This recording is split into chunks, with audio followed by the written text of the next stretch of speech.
Okay, so we are going to attempt to kind of share our story with you guys and let you know where we've come from and kind of how we got to this point of doing the Power Couples Weekend and where that idea kind of originated from. And just kind of share our backstory that led us really, it started 14 years ago, actually. From there to here, really being excited and pumped and enthusiastic about the Power Couples Weekend and about these videos and just meeting more of you guys, couples that are out there attempting to live your story, live your dreams, do something a little bit different, whatever that might be. So our story starts 14 years ago. Yeah. Doesn't seem like 14 years ago. That's no, the first actually it doesn't. I mean, like, in some instances, we, think about things that happened and it seemed like a while ago, but then it doesn't seem like we've been together for 14 years at all. No. So. Not at all. So 14 years ago. We met the summer after high school. I was working at the library. Yeah, my mom introduced us. I was totally taken at that point, but we ended up together. And then I drug him to the altar 3.5 years later. Yeah. So what she's saying is she had a boyfriend, but she traded in for a better model. That's what I like to say. Oh, absolutely. So she I'm a smart girl. had a boyfriend, traded in for a better model.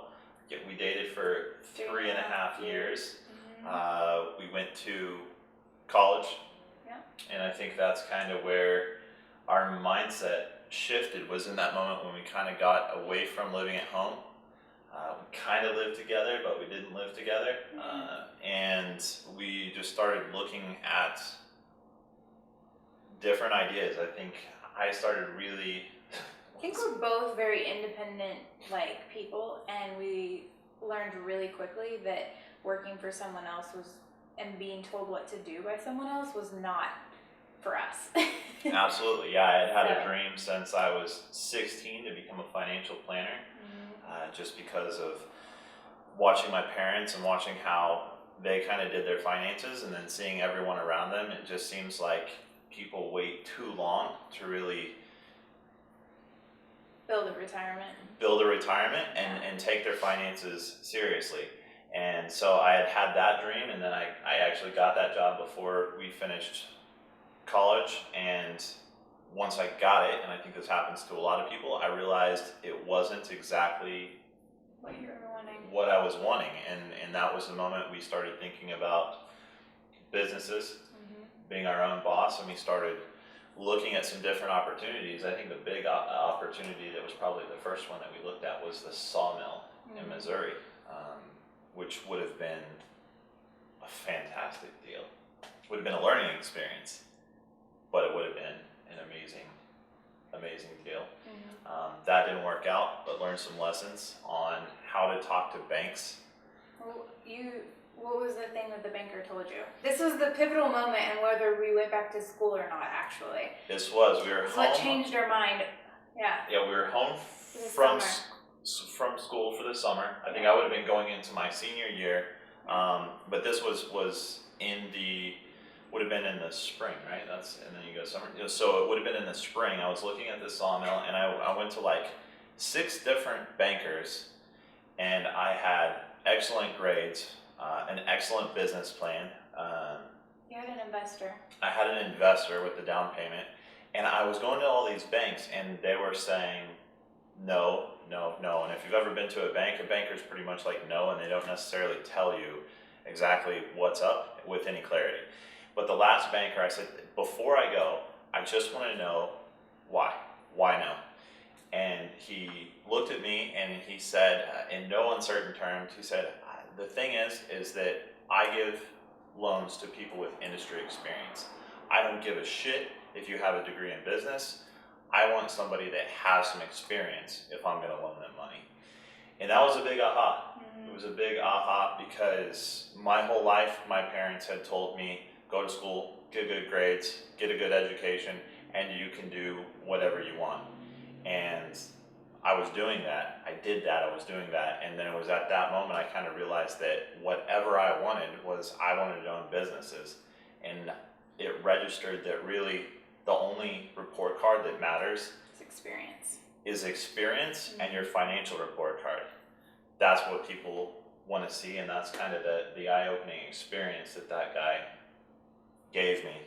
I don't even remember his name. I just remember he was a banker in the middle of Missouri that he actually made fun of me for wearing a suit into his office. It's a back town. Because it was small town, just laid back environment. So he didn't end up going back to school, and he started managing properties for a family friend in real estate. And so that got us into real estate, and then we ended up starting to buy our own properties and flip, rentals,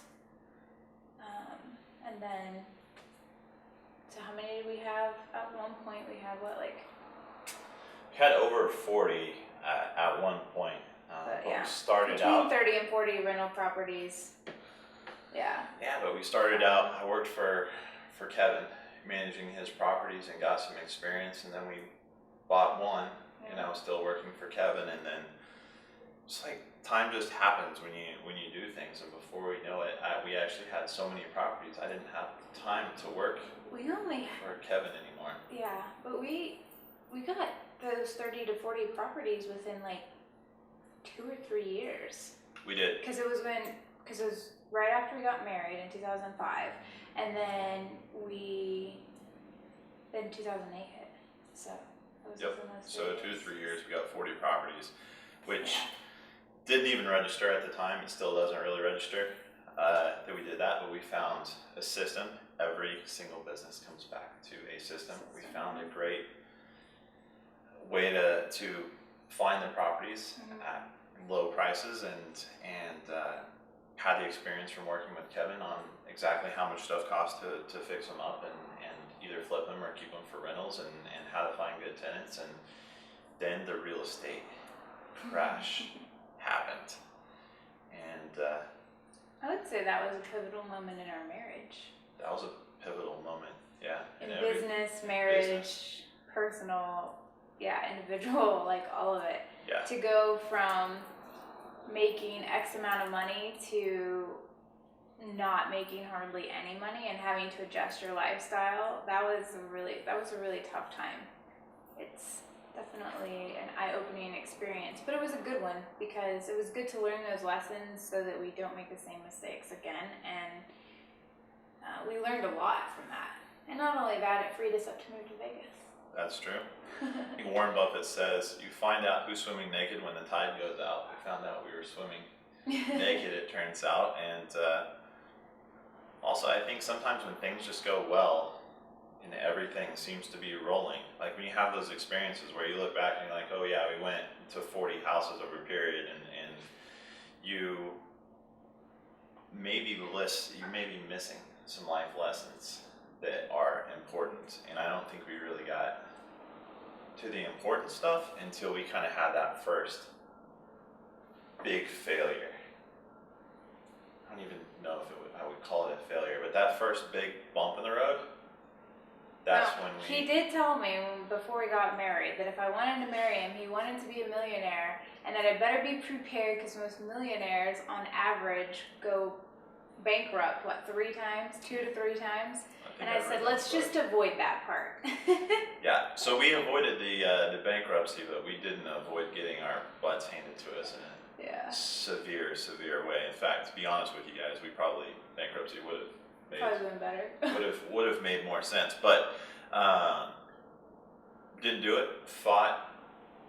So instead of giving up when we I wouldn't even say messed up, or when life handed us, how do you even say that? Like life handed us lemons. I think the thing is that this is just in general, we are all about responsibility. So I feel like we probably could have made some better decisions. We could have made some better financial decisions, but at the end of the day, the real estate market crashed. We had savings. We did. We had a lot of savings, but then having to use that to compensate for all the missed mortgage, all the rent that didn't come in and stuff like that. So we People just didn't. stealing the air conditioners and Yeah. stuff out of the houses. We just didn't end absolutely. up having enough to last Right. until the economy came back. But anyways, I mean, instead of quitting and deciding to go back to school or go back to get a job or anything, we started just coming up with, you know, more business ideas, and we tried a lot of them. Some of them worked, some of them didn't. Some of them worked, and we found that that's not really what we wanted to do, even though it could make us money and it was working.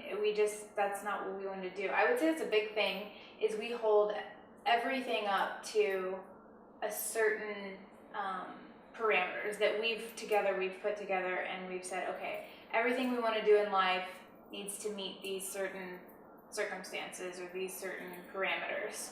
We have a plan, and we definitely are going to touch on that over and over and over again, because I don't think there's anything more important to a couple that wants to be a power couple than having a plan that they can execute, a plan and time frame. So we've always had a plan. When we had real estate, the idea was to get the real estate, get the passive income, and be able to leave Oklahoma. Just because we were born and raised in Oklahoma our whole entire lives, we wanted to go someplace else. We also wanted some time freedom to be able to travel. It turned out, in hindsight, is that when you have 40 properties, you have enough money to be doing really, really well, but probably not enough properties to hire a full-time property manager. And even if you do, it's extremely hard to find somebody who will manage your properties the way that we would. Right. When you're making the mortgage payment, you want those properties rented as fast as possible. When you're a property manager, it doesn't mean as much to you if you don't make an appointment that night, because you're not making the mortgage payment. So there's a little lesson on real estate. There's a little lesson on real I know estate. it's a little in depth for our story, but Yeah. I feel like we're going off on rabbit trails. But So 2008 got our butts handed to us. yeah, but to be honest, it kind of freed us up, and we ended up in Vegas. Like, that in itself is a story. We'll tell you sometime how we ended up here. But we've been in Vegas now 3 years and love it. And I've been doing my photography business, which started back in Oklahoma, but that's what I've been doing, plus a little bit of business coaching and and you've been doing your business stuff, like business coaching, real estate, investing. Like, I call him a serial entrepreneur, because anything that interests him, he loves to do it. Currency trading, you know, all kinds of fun stuff. This goes on and on and Yeah, on. But the business coaching is how we get to Power Couples Weekend. Business coaching is how we get to our end. Because you want to do... I've been approached by a couple of photographers that came in. They wanted to assist and learn from me, and really where I found that they got the most from my teaching was business, because you can be a great photographer, but unless you know business, you're never going to make a living at it. So, and I found it really fun because I love photography and I love what I do. Specifically, the type of photography I do is boudoir, and I get to change how women see themselves. So that for me is very dear to my heart, but I also love business and marketing. So I found that I really loved coaching, and since he already does it, I was like, well, how can we coach together? Because I think that he's got a lot of information, and a lot of what I teach is what I've learned from him. So, and what he's read and passed on to me. So it would be good if we could do it together, since he has, and even though we usually agree on things, we also see things from different points of view.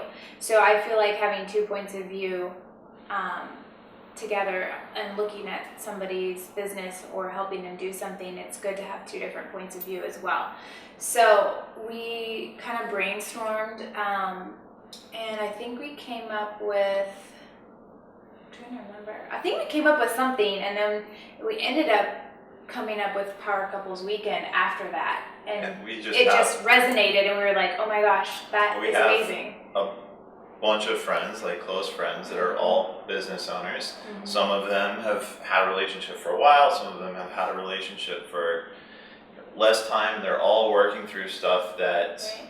you know, some of them have already worked through it, and some of them are just now getting to stuff that we've been dealing with or worked through in our 14 years of Yeah. building businesses together. Well, yeah, people ask us all the time, like, how do you spend so much time together, or Yeah. how do you make it work? Both of you having businesses, and how do you guys communicate? I mean, how do you have such a good relationship, really, and how do you have such, you know, good business?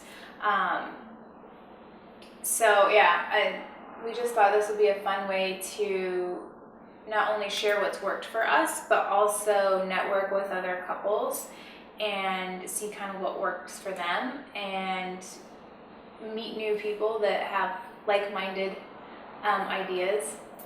And did you have anything to add? Yeah, I mean, I think when we thought about the Power Couples weekend, and then we really just started looking at our friends and ourselves and kind of looking at our story that we're kind of relaying to you now. I mean, we went back and we thought about, it's not even so much about relationship stuff, it's just, you have to really, when you have two people building a business, you usually have two type A personalities, or at least two very strong personalities Right. building a business, and everybody doesn't function the same way. Everybody, my strengths are decidedly not her strengths, and Right. her strengths are You have to. completely different, Yeah. and so you have to find a way to come together. And we thought, man, you know, there's just nobody out there sharing or talking about or bringing together couples who are trying to build businesses together, Build an empire, really. really yeah. build an empire. Building a life that, by design, as you call Yeah, it, living a life by living design. the life of your dreams. There's no reason why you can't. Yeah. It's all about choice. So, and making the decision to do it. It's definitely not easy, but it's fun.